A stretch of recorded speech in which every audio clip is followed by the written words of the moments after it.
Techland's Dying Light 2, Stay Human is shaping up to reinforce the original game's stellar combat and traversal gameplay with a more fleshed out and fully realized zombie apocalypse world. It's been a long road since its debut back in 2018, but Dying Light 2 seems primed to expand on and deepen Dying Light's elements in every way.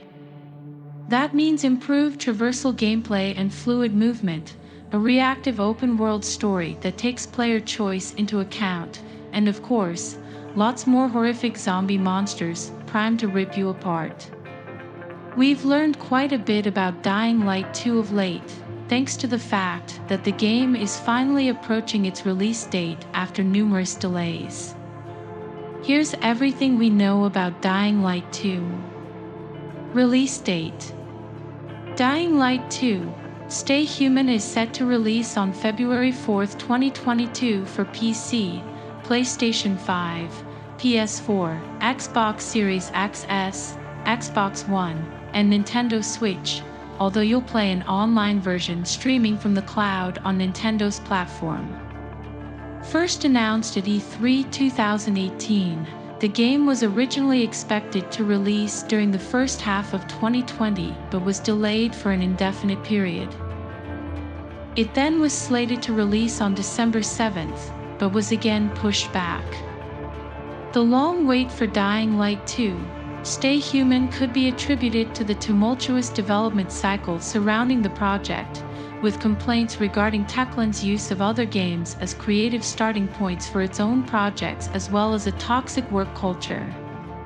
Another issue could possibly be linked to prominent developer Chris Avallone, who originally served as Dying Light 2, Stay Human's narrative director, but was terminated from the project following sexual misconduct allegations. However, these reported issues have not been acknowledged by the company in an official capacity. What exactly is Dying Light 2, Stay Human? Dying Light 2, Stay Human is a first-person open-world action game set in an isolated urban landscape after a zombie apocalypse. The Dying Light series puts a big emphasis on traversal, providing you with parkour abilities so you can make your way through its desolate urban landscape quickly and effectively. You play as Aiden Caldwell, a freelance runner, who handles various odd jobs and tasks for the citizens of the city, one of the last human settlements in Europe. Following the events of Dying Light's post-game expansion, The Following, former protagonist Kyle Crane was infected with a new strain of the virus that turns people into the ravenous infected, and he unknowingly spread the disease throughout the world. After the global outbreak, modern civilization came to an end, pushing humanity into a new dark age. The sequel takes place 20 years later, where the modern world is a thing of the past. In Dying Light 2, Stay Human's present, advanced technology is scarce, and firearms are hard to come by, requiring you to scavenge parts and craft makeshift weapons together to survive the onslaught of infected, along with enemy factions looking to take what you have left. You'll see some shooter combat, as well as first-person melee fighting akin to something like Left 4 Dead 2. As you freely explore the city, which is 4 times bigger than the original game's world, you'll be able to take on side missions, explore abandoned buildings, and make essential choices that will impact the flow of your story. Ultimately, your decisions throughout the settlement will leave an impression on the state of the last human settlement. What's the deal with Dying Light zombies? As Techland has described in development videos leading up to Dying Light 2's release, its zombies are a little different than those you might see in other games. The creatures are light sensitive, making it much safer to travel by daylight than at night. That also means you're likely to run into nests of zombies in interior locations, making exploration hazardous. Techland released a trailer during E3 2021 that runs down what you need to know about its particular zombie apocalypse, while also filling in some details about protagonist Aiden Caldwell, which you can watch below.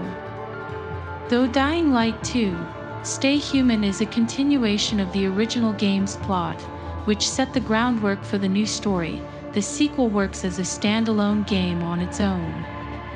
Set 2 decades later and in an entirely different location, Dying Light 2: Stay Human sticks with its narrative, with references from the previous game only serving to flesh out a sense of world building. Still, the original Dying Light is an exhilarating game that's held up well. If you're interested in the sequel but haven't played the original, then definitely give it a shot. With that said, you won't be at a huge loss if you want to wait for the sequel. The most significant change coming to Dying Light 2: Stay Human is the new adaptive storytelling.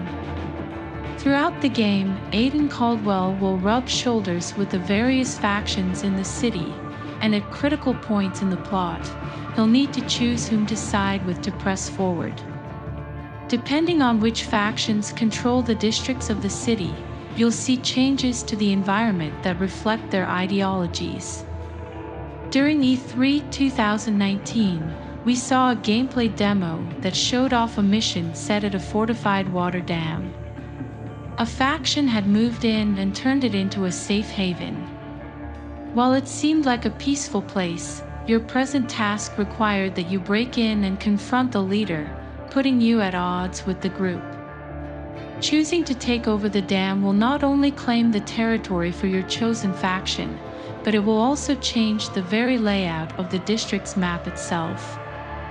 By manipulating the dam's water levels, certain areas of the map will flood, making them inaccessible.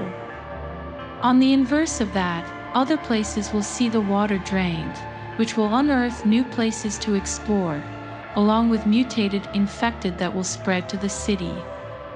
Throughout the game, you'll acquire new abilities and weapons to aid you in your fight against bandits and the more evolved infected. There's a more significant emphasis on crafting gear, and in some instances, you can build modded weapons that have multiple uses. In the E3 2019 demo, Aiden picked up a special harpoon gun that can be used as a mace when you're out of ammo. Along with that, modded weapons are far more effective in the sequel, but your enemies are also far more capable of taking you down in combat. According to the developers, the sequel plans to take more cues from role-playing games to give players more choice in the flow of the narrative. Dying Light 2's story offers a lot more flexibility when compared to the original static plot. This approach will, in turn, create more opportunities to shape the dynamic of the city based on your preferences. In addition to the returning focus on open-world exploration and melee combat, the adaptive narrative adds a new twist that makes the game's world feel more like your own. In a recent interview, the Techland devs stated that to see the game's 100+ hours of content, it will require multiple playthroughs of the game. Dying Light 2 feels familiar, but not in a bad way. The additions, be they original or derivative, tend to feel like good fits for this world, and because the game's most special aspect, the parkour movement abilities, are clearly improved, it feels like Dying Light 2 is both a bigger and better sequel. Blatantly inspired by juggernauts such as The Witcher, Zelda, and Assassin's Creed in different parts, Dying Light 2 still feels like it will manage to leave its mark on the sandbox formula. With the fluidity of a fountain, the exciting parkour should prove to be its signature when Dying Light 2 launches next February. Will there be multiplayer? Yes, Dying Light 2 will feature cooperative multiplayer for up to 4 players. Just like the original game, players can have others join their game to take on various missions, activities, and other open-world excursions. As of this time, there hasn't been any additional info about what you can do in the open world with other players. Thanks for watching.